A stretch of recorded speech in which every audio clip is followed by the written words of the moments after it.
Bonjour à tous, bienvenue dans votre numéro de votre émission Mon métier à moi. Aujourd'hui, nous allons nous accentuer dans le domaine de l'agriculture et précisément dans la culture maraîchère qui n'est rien d'autre que la culture de végétaux à l'usage alimentaire. Pour cela, nous allons rencontrer pour vous un spécialiste du domaine. Lui, il pourra nous dire en quoi consiste le métier de maraîchage et surtout nous dire les avantages et inconvénients qu'il a rencontrés dans l'exercice de son métier et surtout, pour terminer, donner des conseils aux jeunes qui ont pour ambition de s'aventurer dans ce domaine. On va plutôt l'écouter pour en savoir plus. C'est parti.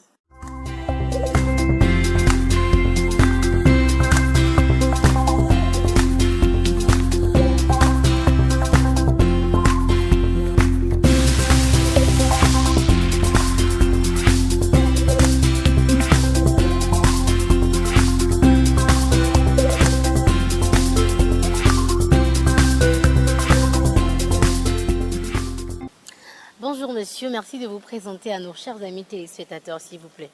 Bonjour madame, je m'appelle Gaston Aroko. Je suis un géographe, aménagiste et maraîcher. D'accord. Alors, comment êtes-vous venu à ce métier de maraîcher? La passion m'est venue en 2013, où je cherchais les voies et moyens pour aller apprendre le maraîchage.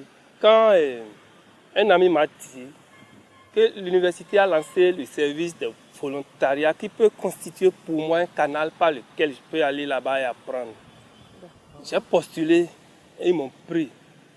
Et dans les différents lieux possibles que je peux choisir pour le stage, j'ai dit bon, il faut que j'aille au premier marché de Royaume, où on m'avait dit auparavant que la formation est payante. Donc j'ai dit, bon, il faut que je profite par le biais de l'université pour aller apprendre. Et je suis allé et j'ai appris le métier pendant 10 mois. Les 10 mois qu'ont duré le service des volontariats. Je faisais partie du premier contingent. Voilà, donc je l'ai appris pendant 10 mois. D'accord. D'accord. Alors, et en quoi consistait donc ce métier de maraîcher? Le métier de maraîcher consiste à produire les produits à usage alimentaire comme les légumes, feuilles et fruits, etc. Quels sont les différents types de cultures que vous faites ici en matière de maraîchage? Je produis le vernonia, à Mavivet, le pouma, la grande morelle, l'amarante, tété, l'ossimum, chayo ou basilic pour certains, la carotte, le chou, le piment de façon occasionnelle, la tomate aussi, les différents choux, hein, chinois et consorts, les navets. Bref, je produis tout ce que je peux mettre sur le marché pour pouvoir rentabiliser. Super. Voilà. Alors, en parlant de marché, comment se fait l'écoulement du produit vers la cible? La majeure partie de ma clientèle, je l'ai connue quand je suis en formation. La majeure partie, c'est quand j'étais en formation. Mais après cela, quand je me suis installé, j'ai dit, bon, ce que je vais faire, il faut que je diversifie la clientèle. Cela pourra me permettre de jouer un peu sur les prix pour, à des moments donnés, vendre en os prix. Okay. J'ai commencé par faire une carte de visite que je partage. Les soirs, je prends ma moto, je m'habille bien. Et d'étalage en étalage, je partage. Quand je m'habille, que je garde, que je dis que je suis maraîcher, on ne me croit pas. Je dis, bon, prenez la carte, appelez-moi dès que vous êtes dans le besoin. Et de contact à contact, on a commencé par avoir la clientèle. Quelles sont les autres cibles de personnes à qui vous vendez donc les produits là? Merci. Il y a les restaurants, il y a les bars, il y a de façon exceptionnelle les gens qui nous appellent et on leur livre ça à la maison. Nous avons les gens qui font les légumes pré-cuits. Okay. en sachet là. Voilà. Nous avons ces gens-là. Nous avons les bonnes dames de Topa. Nous avons tout le monde. Alors, certainement, dans tous les domaines, on rencontre des difficultés. Alors, qu'en est-il des vôtres au niveau du maraîchage? Merci beaucoup. Et je vais peut-être vous surprendre. Quand vous aimez quelque chose, il n'y a pas de difficulté dedans. Vous faites l'effort de transformer tout ce que vous aurez comme obstacle là, en solution. Vous essayez de transformer tout ce qui est obstacle là, en opportunité. Parce que quand vous aimez, et que chaque fois vous parlez de difficulté, vous n'allez pas avancer. Et vous produisez de qualité, vous allez vendre. Si vous produisez de qualité, vous allez vendre. Nous n'allons pas nous dire que nous allons toujours attendre et que la clientèle arrive. Il faut aller chercher la clientèle. Il faut aller. Moi, je ne rencontre pas de difficultés majeures. Parce que je me dis d'autant plus que j'aime la chose. Et que c'est devenu une passion pour moi. Tout ce que je rencontre dedans là n'est rien. Ce n'est que d'obstacles que je dois franchir pour aller de l'avant. Parfait. Voilà. Alors, ceci étant bien, parlez-nous des avantages. En quoi c'est bien d'exercer le métier de maraîchage? Merci beaucoup.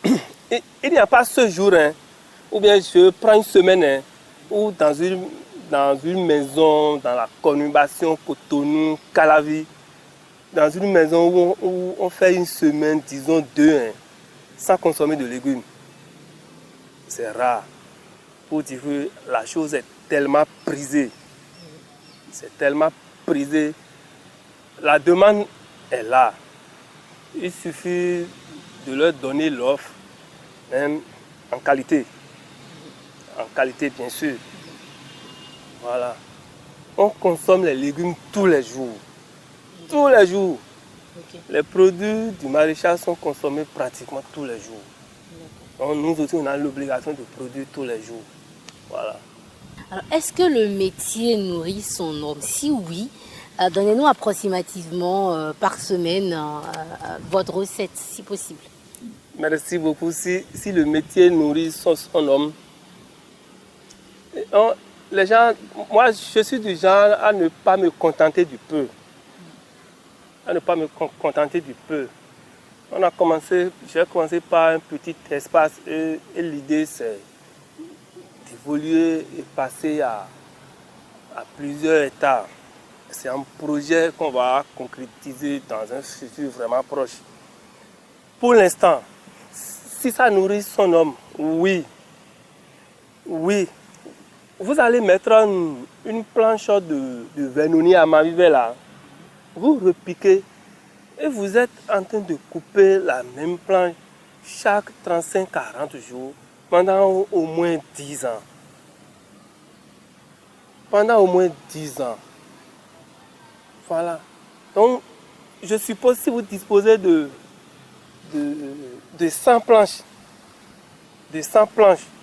de 7 mètres carrés la planche, et que vous la vendez à chaque coupe à 1500, je prends une limite vraiment inférieure, à 1000 francs. Cela voudra dire que chaque 30 jours, vous vous trouvez dans 100 000, vous dégagez les différentes charges, vous vous trouvez dans 110, 115, 80 000. Donc, si vous avez 500 planches, ça fait 80 fois 5. Voilà. 80 fois 5, ça fait 400, non? 400 000 le mois. Si vous vous trouvez à 500 planches, ou bien, il faut avoir un certain niveau donné dans la fonction publique au Bénin pour gagner l'argent là. Voilà. Donc, vous avez la chance d'avoir l'espace. Vous démarrez et que ça vous marche. Il ne faut pas vous décourager. faites l'effort, rentabilisez, pensez à comment fructifier cela. Bref, ça nourrit son homme. Voilà.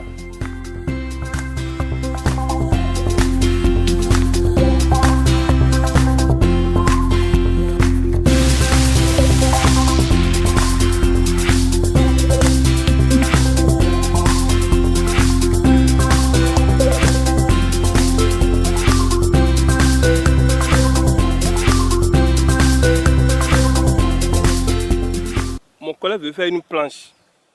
Il a fini le labour qui consiste à remuer le sol et le débarrasser de tout ce qui est racines et mauvaises herbes.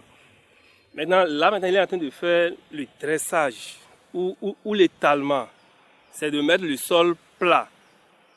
C'est ce qu'il est en train de faire ça. Ce n'est qu'après le dressage qu'il va ajuster la planche sur la longueur et sur la largeur pour qu'on ait de planches alignées et bien droites. Voilà, c'est ce qu'il est en train de faire. Il peut faire sans la corde ou bien avec corde, d'où la corde mise à côté. Voilà. Là maintenant il est en train de faire le relèvement des bords. Il veut faire sortir la première longueur de la planche. C'est ce qu'il est en train de faire. Puisque la planche a 2 longueurs et 2 largeurs. Pour que la planche soit vraiment droite, il a besoin de poser la corde. Il faut faire ces rebords-là pour que quand tu mets la fiente et qu'après l'arrosage, vous mettez la fiente, vous arrosez et qu'il y a suffisamment d'eau, le rebord empêche la fiente de couler et même l'eau de couler. Le rebord permet à la fiente, à ce qui va permettre à la culture de vite grandir, de rester et uniquement sur la planche. Il n'y a pas de débordement de la nourriture ou bien de l'eau. Voilà.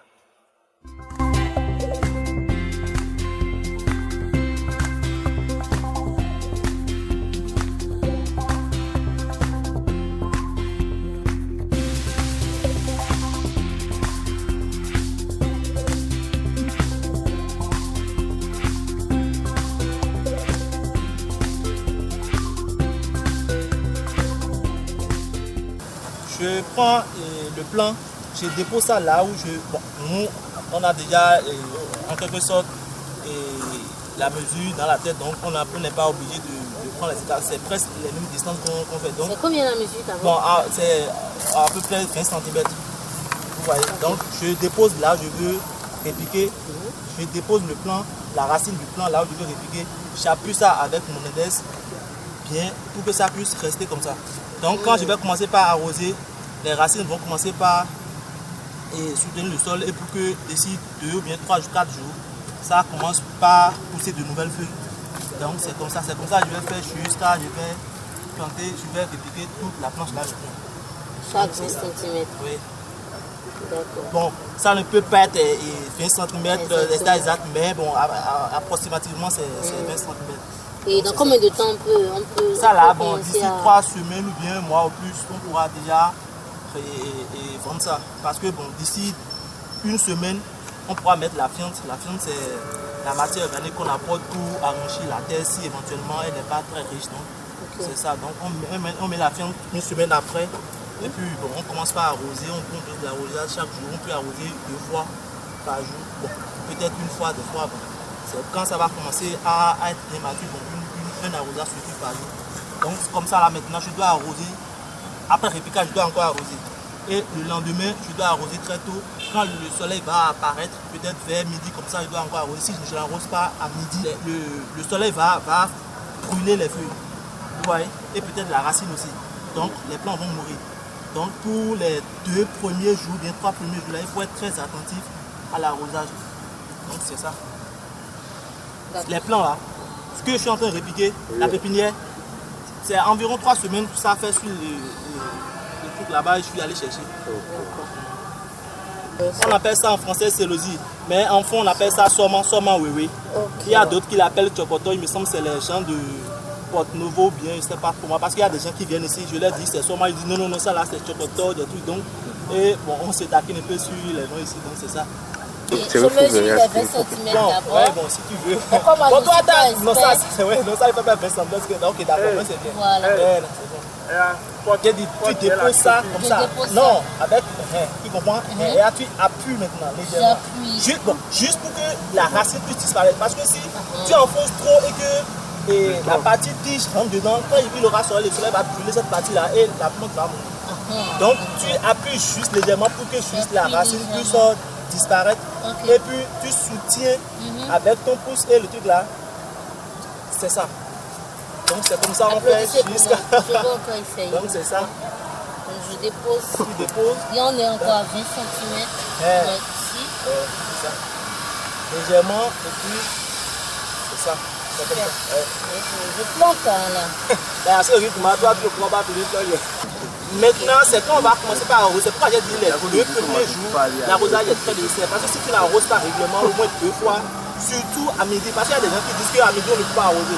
Alors que si tu n'arroses pas à l'heure là, le soleil qui apparaît à midi là, c'est très ardent, donc ça va brûler. Donc c'est pourquoi il faut nécessairement arroser à l'heure là. Il faut arroser le matin au lever du soleil. Oui, souvent il faut arroser le matin. Le matin déjà, bon, tu peux attendre jusqu'à 10h, 9h, parce que c'est à ce moment le soleil commence à apparaître. Donc tu peux arroser un peu juste pour que à midi encore, avant de partir à la maison, avant de prendre une pause, tu vas encore arroser avant de partir. Pour que le soleil ne détruise pas ce que tu as eu à faire. Donc on continue.